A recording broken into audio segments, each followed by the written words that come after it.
Antonio Pierce wants change. The change that he wants, this offensive line needs to step it up. You can't preach being a physical football team. You can't preach trying to win in the trenches when your offensive line is playing the way that it does. You could talk about Gardner Minshew. You could talk about our offense not being able to move the football. You could put the blame on Luke Getsy. But sometimes it really just comes down to one simple thing. Are you winning in the trenches? And the answer right now for that Raiders offensive line is no. So it is time for the Raiders offensive line to step it up this week against the Carolina Panthers. And coming up here on today's show, I'm going to be breaking down what the Raiders need to do for this offensive line to get some momentum, to get a little bit of confidence, because Antonio Pierce flat out called out the Raiders offensive line. He said that this team right now needs to be able to go out there and step it up. So what I'm going to be breaking down today are my top 3 Raiders offensive line combos that I would like to see at home at Allegiant Stadium up against Carolina this week. I'm also going to be looking at some potential free agents and some trade candidates that the silver and black can target, because when Antonio Pierce calls your offensive line piss poor, and Antonio Pierce says that everything is on the table in terms of being able to go out there and being able to fix it, me as a Raider fan, I hear that,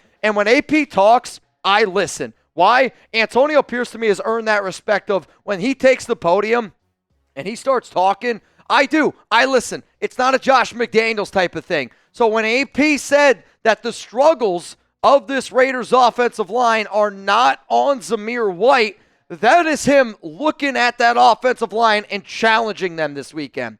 I hope that this video doesn't tick off the Raiders line. Quite frankly, I'm friends with a lot of those guys, but I'm a Raider fan, and I'm always going to put the nation first. I'm not afraid to say anything about any player because, quite frankly, I know that I've met Raider fans that are 40, 50-year fans, and y'all are always going to rock with the silver and black. We're a family through and through.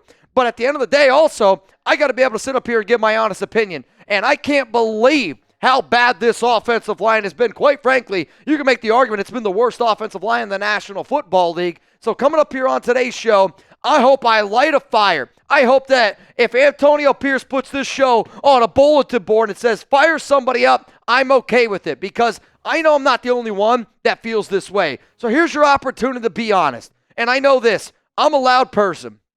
Chugs is a loud person. But when we all get together, we can be really, really loud. The Raiders benched Cody Whitehair last week. You can tell me why. Grade the Raiders offensive line so far. A, B, C, D, or F. A, you're crazy. Is it a D? Is it an F? This is going to be the pinned comment up here on today's show. You're about to get hit with the YouTube ad break. Scroll on down, and I'm going to give my answer. The Raiders offensive line has been a big old fat F. When I was a freshman in high school, Dad, close your ears, I know you know this, I had to go to summer school. Why? I failed math and I failed Spanish. And yeah, somehow I'm marrying Alex. But anyway, my report card looked like the Raiders offensive line. It's a big old fat F, man. Look at these Raiders offensive line grades. Sacks allowed, you are tied for last in the National Football League. Your pass blocking efficiency, 28th in the National Football League. Pressures against the quarterback, 25th.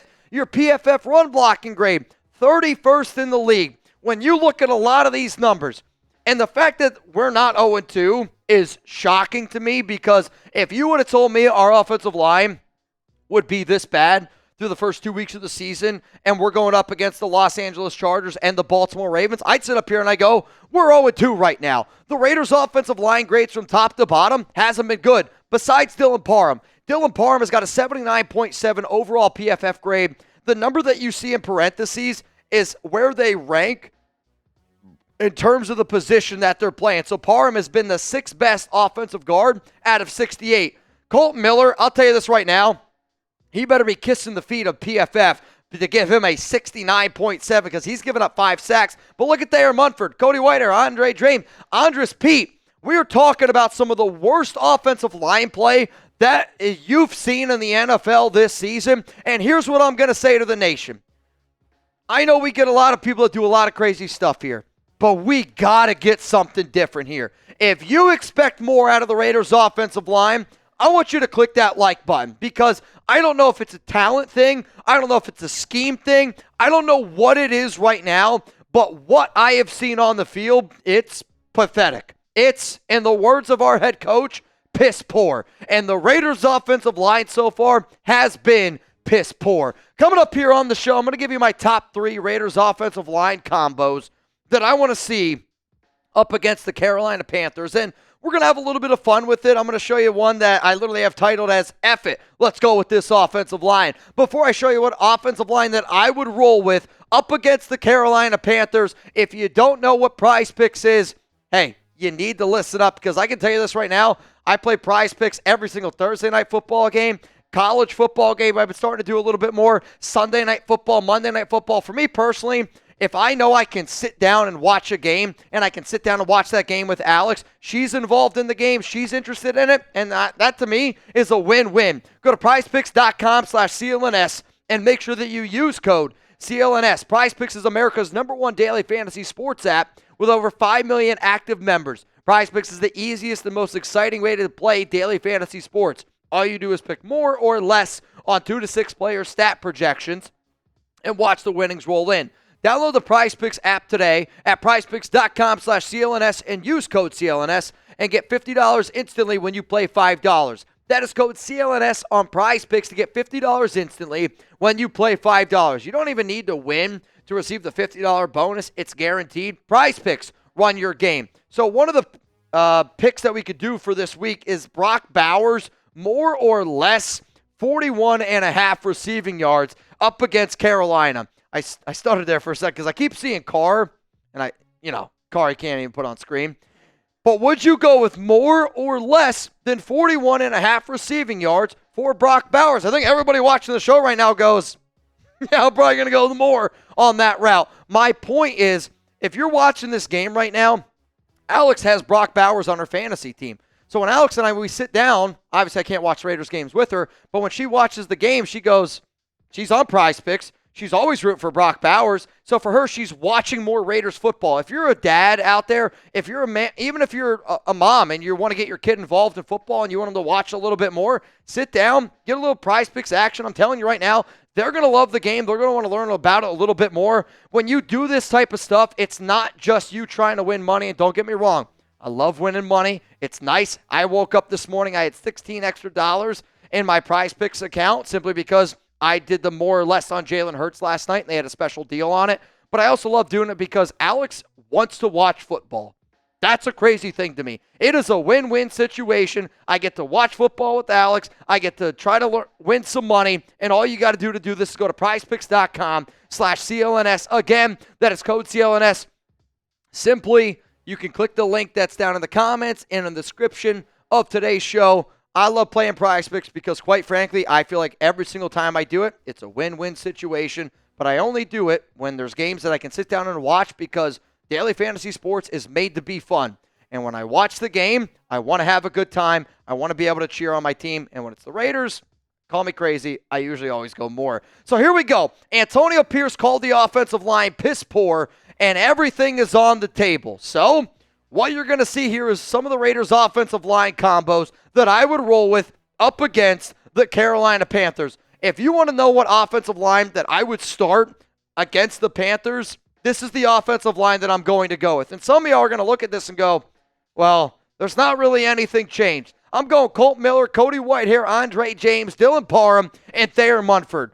The reason why I'm going with this offensive line, because I do believe in the, not if it's not broke, it don't fix it type of thing, but I also believe that the best Raiders offense that I have seen thus far this season was the offensive line that we saw in the fourth quarter against the Baltimore Ravens. And if I'm Antonio Pierce, if I'm Luke Getsy, if I'm James Cregg, guess what I want to try to replicate? I want to try to replicate what I was doing in the fourth quarter against the Baltimore Ravens. So Colt Miller, Cody Whitehair, Andre James, and don't get me wrong, Andre James struggled in that game.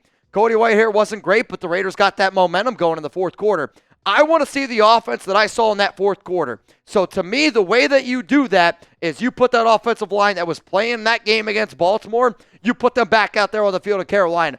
They earn my respect. They earn that right. And I hope that Antonio Pierce and the Raiders, they do that. Now, you could go another option here. The other option is you haven't liked what you've seen, and it's been bad. I mean, the Raiders' offensive line, for 7 out of 8 quarters this season has been really bad. So do you decide to start trusting your rookies and put them out there on the field to get them a little bit more experience? I understand that Jackson Powers-Johnson, you don't know if he's going to be healthy or not, but if he is okay to go, you give him the green light to go. You drafted him in the 2nd round. He was one of the best offensive linemen coming out of Oregon. If he's healthy, put him on the field. If he's healthy, put him out there at left guard. I do think his upside is a lot higher than Cody Whitehair. And then Thayer Munford, the Raiders, they started Munford because he was been a good run blocker.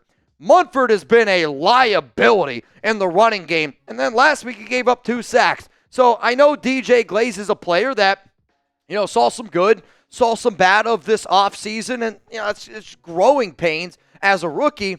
But then at the same time, I can confidently sit up here and go, I think DJ Glaze is going to be a Raider longer than what Thayer Munford is based off of just the next 2 to 3 years, because this is a guy that we drafted. So if you're already trying to develop somebody, I don't know if he can be worse than Thayer Munford. If he is worse than Munford, then you kind of do what you did with Andres Pete. You started him. You ended up benching him for Whitehair. You put DJ Glaze out there and see what he's got, because Munford's not doing enough to be able to show me that he is deserving of being able to go out there and start every single game.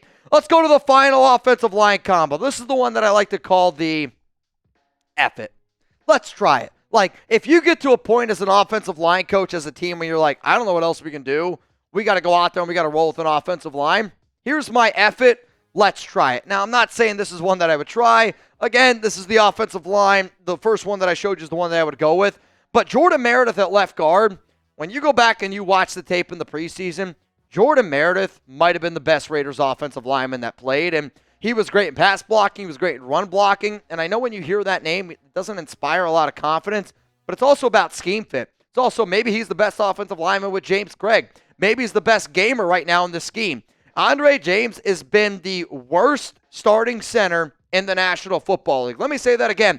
Andre James is ranked right now 32nd out of 32 centers in the National Football League. He's been the worst starting center in the league. I could talk about Cody Whitehair, and I was very passionate about Cody Whitehair last week. Andre James right now is the biggest problem with this Raiders offensive line. If your center's playing at the way that James is, you could point out a lot of other things. It's bad up the middle. You're going to struggle trying to run the football the way that the Raiders want to run the football. So do you just put JPJ out there at center? I promise you this. Jackson Powers-Johnson is going to be the Raiders starting center next season. Won't be Andre James. Especially if he plays like this, it's not going to be Andre James. Then you decide to roll out with DJ Glaze. My point is, if you just get to that point where it's like, F it, we got to try something, that's the offensive line that I would roll with going up against Carolina. Coming up next here, let's get into some free agent targets and also some trade candidates that the Raiders could potentially look at if it does get to that point where you're like, there's nobody on this team right now that I can trust to go out there and block our quarterback. Before we get into that, though, I do want to tell y'all that we're going to be live on Thursday night for Jets and Patriots. This is another big game for the AFC in terms of teams that we could be battling for a AFC wildcard spot with. I know, that was a deep burp. You can blame Ira Jackson for that one, and John Scheffler and Ryan Campbell. We're also going to be live Week 3, Raiders-Panthers. So if you haven't already subscribed, make sure you hit that subscribe button. Make sure you turn on those notifications. And I know this week's shows, especially on Thursday, especially on Week 3 game, they're going to be pretty crazy. So our September bang race, as it stands right now, Jedi Spidey, he's in the lead. Raider Bryce B, he's at 17. Justin G is also at 7. I want y'all to tune into our Thursday night show. I got to wear a ridiculous costume, and I'm worried if this is going to be a trend. The past two times I think I've done Thursday night football style shows, I've had to walk home in a ridiculous costume. Jedi Spidey told me what costume I had to get. I got a brand new costume for Thursday night football. We'll see if I have to wear it. We'll see if I have to walk home in it. That's up to the nation to decide. But I will tell you this. If you plan on watching that game, I hope that you watch the show with us. We have a lot of fun here. We're Raider fans through and through. We also going to have some pretty cool giveaways as well. All right, so here we go. Let's get into the Raiders now in terms of positions that we got to go out and target, and I would say needs, and I have these ranked. If I'm Antonio Pearson, I'm going to call my offensive line piss poor, and I'm going to look at how much money we have in the salary cap space, like, here's the targets, the positions that I'm going to go out and I'm going to look at. The number one position, if JPJ is not healthy, I'm looking at center. I want Andre James to get it done. I do. But he's really struggling right now in this offensive line scheme that we got going on. Maybe it's James Cregg. Maybe he misses Carmen Brasillo. Maybe it's the running scheme. I don't know what it is. But the top 5 centers that I would target right now, all 5 of which are free agents, just simply because teams don't typically trade away to center just because it's such a important position. The reason why I have Corey Linsley, number 1, he's got some experience in the past with Tom Telesco, with the Chargers in the AFC West. I will say another interesting name to at least keep in mind is Ricky Stromberg. Pat Elflein also, he's kind of been in this like wide zone scheme with the Minnesota Vikings in the past, has also played some time with the Chargers on top of that. He also, if you can tell in the jersey, has been with Carolina, so maybe get a little bit of an inside scoop there. The next position that I would target is left guard. And, you could say left guard, you could say overall guard, like could be kick Dylan Parham over if that makes us better to go out and find a better right guard. Sure, that's an opportunity. I would probably look at these guys as more overall guards. But if you need to be able to find a guard to go out and help your offensive line, to me, these are the top 5 names that you'd be able to go out and look at. And again, I don't think that the Raiders will go out and add anybody. But when Antonio Pierce says everything's on the table, this is one of the things that could potentially be everything on the table, is you going out and you signing somebody because you don't have the confidence in the current players that are on your roster to be able to get the job done. The next position that I would look at is in terms of need is offensive tackle. I want to be able to say that Colt Miller can get it done, but I would want a swing tackle. And I would want somebody that can play both sides. And I could also say that you have DJ Glaze, you have Thayer Munford. Maybe you could rotate those guys. If not, there's 3 free agents that you should look at, and then there's 2 players that you could potentially trade for. In the free agent category, DJ Humphries and Charles Leno, to me, are by far the options that you should look at. David Bakhtiari is really only on this list because of his connections with Luke Getsy. And then Larry Borum and Patrick McCarry. You kind of saw what Max did to Patrick McCarry last week. But then again, Max does that to a lot of players. Larry Borum also has some experience with Luke Getsy. But like every single one of these players, not named DJ Humphries or Charles Leno, like if you're concerned about Colton Miller, and I'm going to make a hot take here, I am really curious if Colton, I don't think he's going to continue to play the way that he's playing. That's just not possible to me in my mind. But if you really see a decline in Colton Miller's game, he's got $0 million guaranteed on his contract over the next 2 seasons. That could be a name to keep in mind of, could this player potentially be traded at the NFL trade deadline? Could they kick over Thayer Munford? Could you go with DJ Glaze? Could you sign a veteran? Because right now what Colton Miller's doing, it's not good. He needs to be able to step it up, no doubt about it. So Antonio Pierce on Monday said, we're not worried about the Panthers. And he said this when the media asked him, hey, have you heard the news that Bryce Young was benched? They're going to start Andy Dalton. We've got to fix the Raiders. The way that the Raiders got to fix the Raiders is on the offensive line. I don't want to talk about Gardner Minshew. I don't want to talk about Zamir White struggling. I don't want to talk about anything else because football sometimes is as simple as this. If you win in the trenches, you will be successful. If you don't win in the trenches, you're not going to be successful. And if the Raiders continue to do with what they're doing with the offensive line, they're not going to the playoffs. They're not going to win football games. You need to be able to go out there and find an offensive line that's got some chemistry, an offensive line that simply wants to go out there and play. Because from what I've seen thus far, it's an offensive line that either A, they don't care about their job, or B, doesn't care about the jersey that they're out there rocking. And both of those, quite frankly, piss me off.